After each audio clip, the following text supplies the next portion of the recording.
Welcome back. This is Mr. Hassan's Maths channel, and this is question number 8 from the specimen paper of the Pure Mathematics P4 International A-Level Edexcel Examining Board. And this question here is a question about differentiation. It says a curve C has equation 11 times e to the power of x minus 2y plus 5 times xy squared equals 1 plus 5x squared, and the point P, which is given, they give the coordinates to 1, lies on the curve C.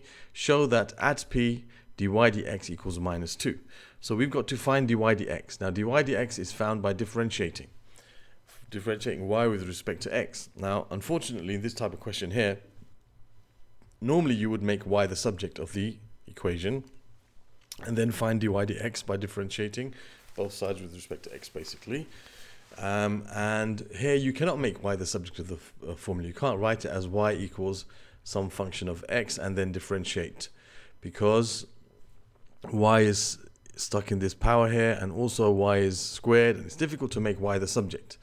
Okay, so when you cannot make y the subject explicitly, then you have to differentiate this implicitly. Okay, implicit differentiation. This is what this is called. When you cannot make y the subject easily of the expression or the equation that you're asked to find dy dx for, you have to differentiate implicitly. And basically what differentiating implicitly is what we actually kind of do, since we started differentiation without actually thinking about it. We're actually doing this particular thing. So just basically when you differentiate, for example, when you have y equals x squared and you differentiate this with respect to x, it's not like you're saying, okay, you're doing something different to this side to that side. Basically you are differentiating y with respect to x, and you're differentiating the other side also with respect to x. That's what you're doing. Okay, so when you differentiate y with respect to x, you end up with dy dx basically. Okay, that's what dy dx means, the differential of y with respect to x. And when you differentiate x squared with respect to x, you get 2x. That's actually what's going on when you differentiate. You're doing to one side of the equation exactly the same as you're doing to the other. Okay, that's what's happening. Okay, so that's a little point that you'll understand hopefully when I've explained a bit more.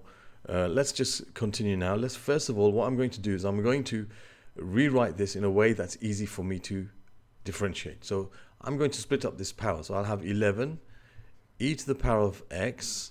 Now this is the same as, if you remember, the a to the power of m times a to the power of n is equal to the a to the power of m plus n. So it's like these two powers are kind of added together in a way. So it's e to the power of x times e to the power of minus 2y.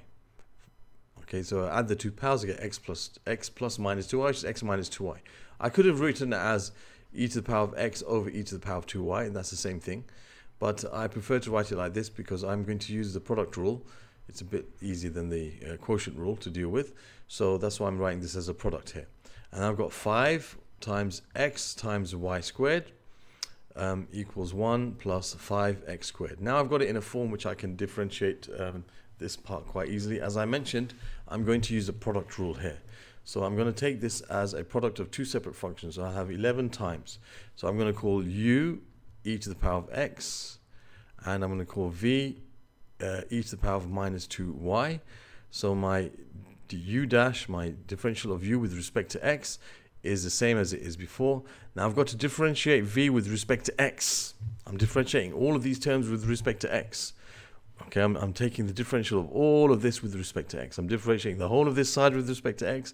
I'm going to differentiate the whole of that side with respect to x as well. Now when I differentiate this with respect to x, I differentiate it as it normally differentiates. Okay, so this is going to give me, if I differentiate this, minus 2 e to the power of minus 2y, but then I have to multiply it by the differential of what's inside the function, which is the differential of what's inside the function is basically dy dx. The differential of y is dy dx. So basically, let me just explain that again. So the differential of v with respect to x is going to be, it stays the same, e to the power of minus 2y.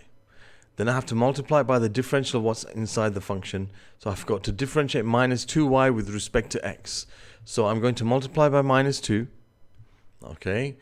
And if I differentiate y with respect to x, I'm going to get dy dx. So I have minus 2 times dy dx. So my dv dx becomes minus 2 e to the power of minus 2y dy dx. Very important. Okay, so I have my u dash as e to the power of x. And I have my v dash. Okay, my v dash is minus 2 e to the power of minus 2y dy dx. Okay, so when you differentiate something with respect to x and it's in terms of y, you differentiate as normal and then you multiply it by dy dx. Why? Because you are multiplying it by the differential of what's inside the function. It's like the chain rule. Okay, it's like the chain rule. Okay, it's like here, this is like 1 times dy dx. I'm differentiating y with respect to x. If I differentiate y, I get 1, and then it's times the differential of what's inside the function, which is dy dx. So if I was differentiating, for example, 2y squared, I'd say that's equal to 4y dy dx. I differentiate it as normal, and then I multiply by the differential of what's inside the function, which is differential of y, which is dy dx. So that's how you deal with implicit differentiation when you've got something in terms of y. So now I'm going to do v times u, so it's e to the power of x times e to the power of minus 2y, plus this times this, so you got this times minus, so it's going to be minus 2 e to the power of x times e to the power of minus 2y times dy dx, and then I'm going to have plus 5 times. Now I'm going to differentiate this with respect to x. So let me just use this side for that. So now for this part I'm going to have 5 times. I have my u is x and my v is y squared. My u dash is 1 and my v dash, as I said, you differentiate this as normal. So you have 2 times y, and then you have to multiply by the differential of what's inside the function, which is y. So the differential of y is dy dx. So 2y dy dx. So you differentiate it and then you multiply by dy dx when it's in terms of y. So you differentiate as normal and then just put dy dx at the end of it. And that's basically what you're doing using the chain rule. So I have y squared times 1, which is y squared, plus x times 2y dy dx, which is 2x y dy dx. And then on this side, if I differentiate 1, it becomes 0. And if I differentiate 5x squared, I get 10x. Okay, let me just move this slightly that way. That's better. Okay, so now I've got here this expression. Now what I can do is, because I know the point P is 2, 1. Is it 2, 1 or 1, 2? It's 2, 1. Okay, I can now substitute x equals 2 and y equals 1 into this and find what dy dx is. Instead of trying to rearrange this, I can just do that. It makes life a lot easier for me. So I have 11. Now e to the power of x, so e to the power of 2, so it's e squared, times e to the power of minus 2 times 1, which is minus 2. Well, that will give you e to the power of 0, which is 1. That's good. Minus 2 times e to the power of 2 times e to the power of minus 2. Again, that's going to give you a 1. And that's going to be dy dx. So that's kind of worked out nicely. Plus 5 times y squared, which is 1. Plus 2 times x times y. So 2 times 2, which is 4 times dy dx, equals 10 times x, which is 2. 10 times x, which is 20. Okay, so now I have 11. This is going to give me a 1, because it's e to the power of 0. This is going to be minus 2 times, that's going to be 1 times dy dx,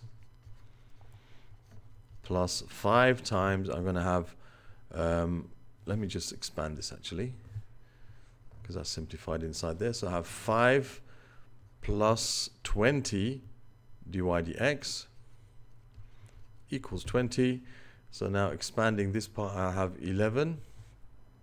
Let's move this down here. I have 11 minus 22 dy dx plus 5 plus 20 dy dx equals 20. So I'm going to have 16 minus 2 dy dx equals 20. So you have minus 2 dy dx equals 20 minus 16, which is 4. And then I have dy dx equals 4 divided by minus 2. So dy dx equals negative 2. And there's the answer to this question. And I think that's exactly what we had to show. Yes. So at P, dy dx equals minus 2 as required. Okay, good. So that's how you deal with implicit differentiation. Okay, now I could have at this stage here tried to make dy dx the subject, but I would have gone through a whole lot of palaver trying to do that. Okay, substituting the value of x and y at this stage here makes life a lot easier. As you can see, it just made everything become a lot simpler looking than what it looked up there. Okay, so there we have the answer to part A. And now part B tells us that the curve, okay, that's information from part A. It says, find the exact coordinates of the point where the normal to the curve at C crosses, normal to C at P crosses the curve C again. So the normal, of course, it cuts the curve at P, and it's going to cut it somewhere else. All right, so we know the point P is 2, 1. And so we need to find the equation of the normal first. The equation of the normal we need to find. Okay, so to find the equation of the normal, we need the gradient. And the gradient is the negative reciprocal of minus 2, which is a half. And we need to know the point that it passes through, which we know, which is 2, 1. So we can say that y minus y1 equals m times x minus x1. So we can find the equation of the normal quite easily here. So y minus 1 equals a half times x minus 2. So that gives us, if I multiply by 2, I'll have 2y minus 2 equals x minus 2. So I'm left with x minus 2y, and minus 2 plus 2 equals 0. So x minus 2y equals 0 is the equation of the normal. And it says find the point where it meets the curve again. So x minus 2y equals 0, I have to solve simultaneously with this curve here. Okay, so I have 11 x minus 2y plus 5x y squared equals 1 plus 5x squared. I need to solve this simultaneously with x minus 2y equals 0. So what I can do is I can say, all right, let me say that x equals 2y and replace the x with 2y. So I have 11 e to the power of 2y minus 2y. That becomes nice. 5 times x. Instead of x, I'm going to put 2y. So I have 2y times y squared. And I have equals 1 plus 5 times 2y squared. So this gives you 11 e to the power of 0, which gives you just 11 basically, plus 5 times 2, which is 10. That's 10y cubed. That's going to be 10 times y cubed equals, I'm going to have 1 plus 5 times 4, which is 20 y squared. So now I'm going to have 11 plus 10 y cubed equals 1 plus 20 y squared. So let's bring everything to this side. 10 y cubed minus 20 y squared plus 10 equals 0. So I've got y cubed minus 2y squared plus 1 equals 0. Now, I need to solve this equation. Alright, so for me to solve this equation, I need to factorize this expression. Now, if this was y to the power of 4, we could do it quite easily using some sort of quadratic kind of method, saying like let y equal, b, and then we b to the power of 2 minus 2b plus 1. But it's not y to the power of 4. But what we do have is we know that y equals 1 is definitely a solution to this equation. Because y equals 1 is one solution to this equation. Because we know that the curve, this normal touches the curve at one place, which is at P, and it cuts at other places, places, which we have to find.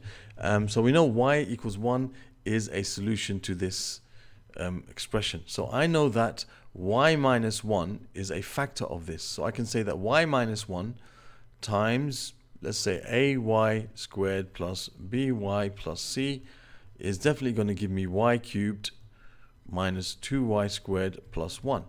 Okay, so I could I could use maybe long division.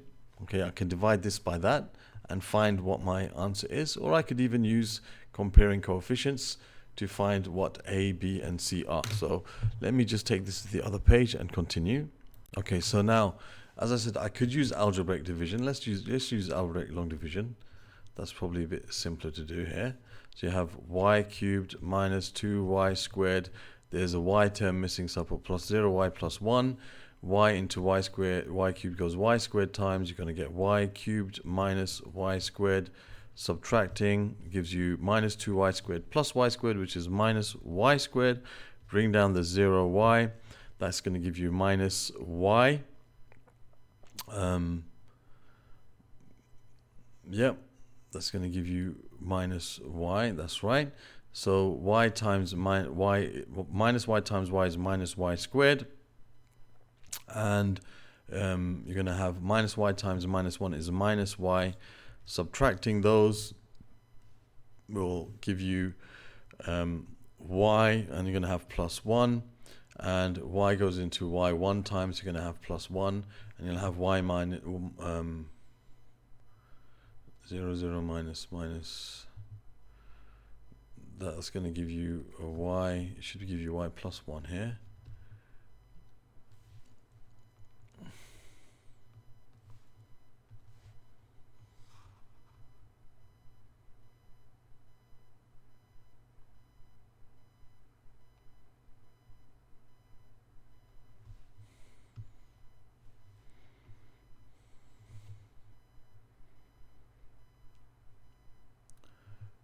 Y squared, y cubed minus y squared. Subtract gives you minus y squared. That's right, plus y. That's going to give you a minus y. Y times, yeah, y goes into minus y squared minus y times y is minus y squared minus y times minus y is plus y.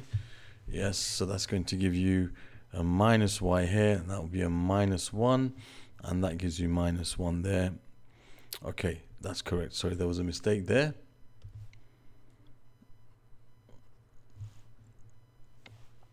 So that's a minus 1 here. Okay, that's fine. Minus y and plus 1, correct, that's fine.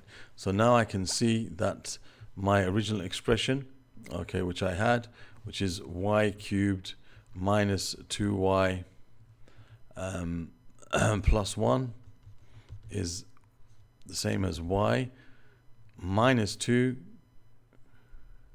sorry, y minus 1 times, and you have y squared minus y minus 1. Y squared minus y minus 1. Okay, and that will, okay, so that's that. Now we're going to find the value of y. So does it ask us to find what exactly here? It says find the exact coordinates of the points with a normal to C at P crosses the curve. Again, so we've got to find there's other points. So we can find the solution to y squared minus y minus 1 equals 0. Okay, if we solve that equation, we'll find the other points, the other y values. We can then find the other x values. Okay, and we know that x and y are related by the equation, as we worked out x equals 2y.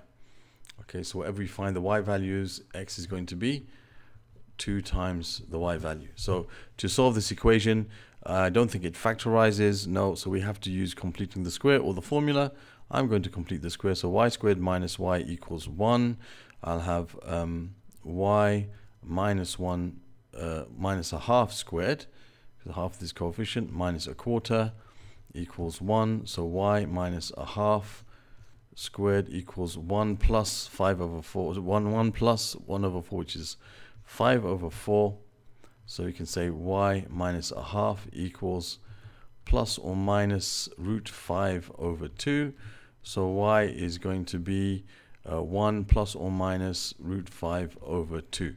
So we have when y equals 1 plus root 5 over 2, x is going to be 1 plus root 5.